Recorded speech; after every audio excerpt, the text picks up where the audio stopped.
जी हाँ दोस्तों, नमस्कार दोस्तों। खेसारी लाल पावर स्टार पवन सिंह के फैन हो तो वीडियो को लाइक और चैनल को सब्सक्राइब कर देना, क्योंकि ऐसी नोटिफिकेशन इस चैनल के माध्यम से मिलता रहेगा। तो दोस्तों, आप लोग जान चुके होंगे, इस थंबनेल को आपको देख के खुद ही पता चल गया होगा कि किसके बारे में आज हम चर्चा करने वाले हैं। तो दोस्तों, बहुत सारे यूट्यूबर बहुत सारे फेक वीडियो बनाते, तो मैं रियल टाइम बना रहा हूँ, रियल वीडियो बना रहा हूँ। तो दोस्तों, बात करते हैं खेसारी लाल पावर स्टार पवन सिंह के गाने, क्योंकि अभी तक बहुत बोलते थे खेसारी लाल के फैंस लोग बोलते थे कि खेसारी लाल से कोई भी गाना नहीं निकाल पाता।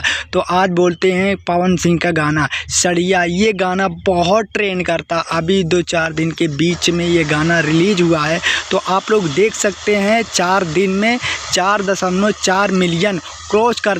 आप अंदाज़ा लगा सकते कौन पावर स्टार कौन ट्रेंडिंग स्टार है। आप लोग खुद ही कमेंट बॉक्स में ज़रूर बताना दोस्तों। आप लोग को पता है पावर स्टार पवन सिंह है, ट्रेंडिंग स्टार हैं और ट्रेंडिंग स्टार ही रहेंगे। खेसारी लाल कोई ट्रेंडिंग स्टार ना कोई पावर स्टार नहीं है।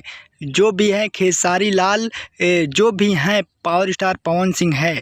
जो भी अब पवन सिंह के गाना कोई भी आता तो धमाल मचा देता मार्केट में। उसकी आवाज़ का आज तक कोई माइक लाल है नहीं, कोई भी सिंगर है नहीं जो कि पावर स्टार पवन सिंह की तरह गा सके। तो दोस्तों, ये आप लोग पावर स्टार पवन सिंह के फैन तो वीडियो को लाइक और खूब शेयर किए।